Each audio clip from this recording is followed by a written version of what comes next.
videotapes. We've made over 1 million videos now in 6 languages. They're not copyrighted. They're not copyrighted.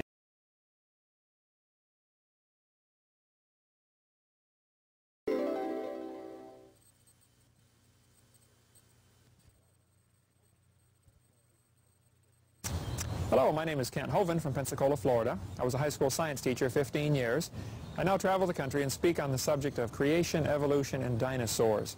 But for this tape you're about to see, this is one of my miscellaneous tapes in my section on how to make money. The real motive behind this tape is to teach students to get busy and get to work for the Lord and use their life for things that will be meaningful in eternity's sake. We hope you'll enjoy this tape. If you'd like a list of our other materials, you can call or write. We'll put our name and address on the screen. We'd be glad to send you those. We hope you enjoy this now. Thank you for joining us.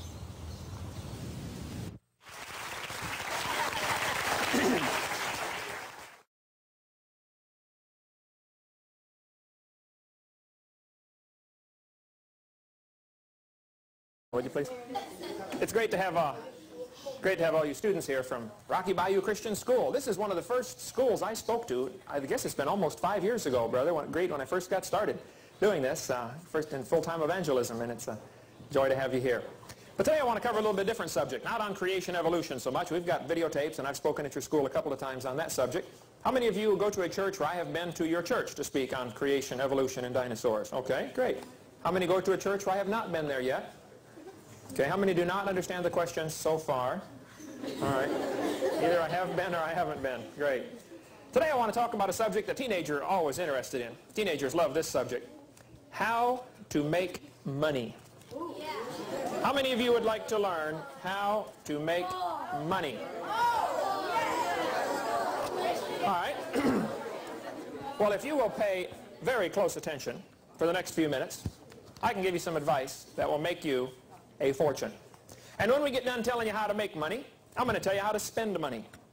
You say, I already know how to do that. Well, I think you might be surprised on how to spend money. That's really as important, if not more important, than how to make money. If you want to make money, and I have been a school teacher 15 years, which means every summer I was unemployed. You teachers will know what I'm talking about. You got to scrounge around and find your own work. So how do you make money? How do you provide for your family? Basically, you're going to get paid according to what type of worker you are. If you're a good worker, you're going to make more money. So I'm going to give you, in order here, the 4 basic kinds of workers. And those that are intelligent will write this down because you'll say, this will help me in the future. Those that are not too bright will sit there with an open mouth and stare on their face, looking at a calf, looking at a new gate. So I'll leave this up to you. But there are 4 kinds of workers. What kind of worker you are will determine how much money you're going to make in this life. The first kind of worker, and I'll have all these on screen for you. The first kind of worker, and Proverbs is full of verses about this.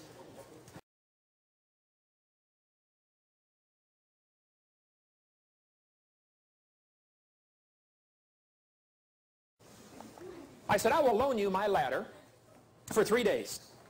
After 3 days, you're going to have to rent it off of me if you still want to borrow it, because I do not like loaning out tools. I'll rent it to you for $10 a day, because I don't want to rent it to you, okay? But for 3 days, you can have it free. Here's what I want you to do, Jeff. Put my ladder on the roof of your car. Tie it down, please. Then get a roll of garbage bags and drive down to a neighborhood that has gutters on the houses. It's very important, if you're going to clean out gutters, they have to have a gutter to clean out, okay? Drive down, find the neighborhood that has gutters. And you can tell sometimes from the street the gutter needs cleaned out, especially if there's leaves hanging out of it or if there's little trees growing in it. Then you know it's been a while since it's been cleaned out. I said, go up and knock on the door and say, hello, sir, ma'am. My name is Jeff. I'm putting myself through college. I noticed your gutters need cleaned out. I will clean out your gutters for $10.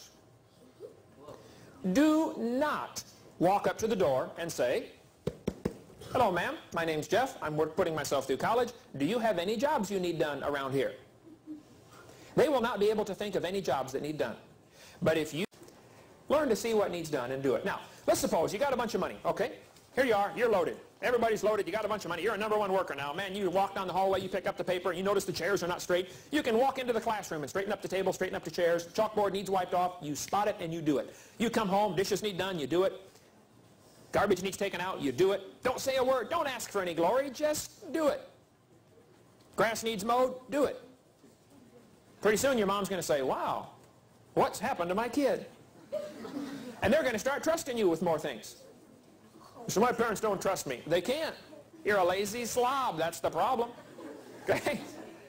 If we all loaded up on the bus right now, and we went to your house and looked in your bedroom. Oh, yeah. Then we'd find out what kind of worker you really are. You say, can I go there 10 minutes ahead of time? No, no, no. I mean right now. Maybe you ought to start a deal around your house where if you leave for school in the morning and your room isn't clean, that night, no TV, no phone calls, and no friends over. Ooh, that would motivate them, wouldn't it? Okay, we got to hurry here. Now, you got a bunch of money. You're rich. You're loaded with money. You made a fortune. How are you going to spend your money? How many of you have already spent some money in your life? You've already spent some money, okay? Thousands and thousands, right? I'm going to share with you some ideas of how to spend money.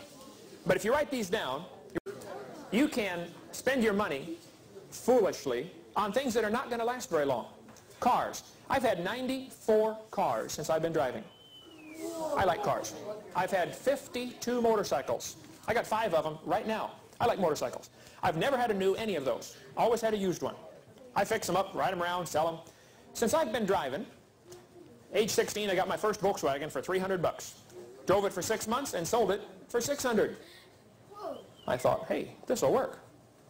So I looked for another old beat-up car, fixed it up, washed it, waxed it, you know, wax on, wax off, Karate Kid.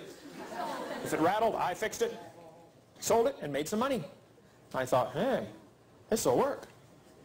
I began looking for old clunkers, buying them, driving them for a while, fixing them up, selling them, making, sometimes losing money, sometimes making money. I kept track for the last 26 years that I've been driving of every car I've ever bought, how much I paid for it, and how much I sold it for. My son, last year, and I figured up the profit or loss. Over 26 years, I have made $15,000. Now, that's no big deal. It's only $800 a year. That's not enough to live on. But no promise comes into play. The Bible has a neat verse. Matthew chapter 6, verse 33 says, "Seek ye first the kingdom of God and his righteousness, and all these things shall be added to you." If you invest everything you can in God's service, he supplies all these other things. I've had 9 cars given to me for $1 or less. Out of the 55 motorcycles I've had, I bet I've had 15 of them given to me. Now, you could work at McDonald's all summer long and save up your money and buy yourself a motorcycle. Or you can work for the Lord, and when the Lord wants you to have one, he'll give you one. That thing you're working so hard to save up for, that beautiful leather jacket, you got to save up money for that leather jacket. It's only $250. Hey, okay. Somebody's already got one hanging in their closet that they don't use anymore. And if you'd serve the Lord would provide for you. See, if you work for yourself, you get what you can provide for yourself. If you work for the Lord, you get what God can provide for you. And let me tell you right now, folks, God is richer than you are. Lots richer, okay? If you would just learn, man, what can I do with my time? How can I invest my time wisely? Invest it in heaven. That's going to last forever. Here it is, almost the end of the year. Have you told anybody else about Christ? Have you led anybody else to the Lord this year? Have you been soul winning? Have you tried to bring folks? Is there anybody sitting in church because you led them to the Lord this year? Have you got anybody baptized? What have you done for the Lord this year? Are you investing in eternity? That's a neat verse. And it'll work. You just say,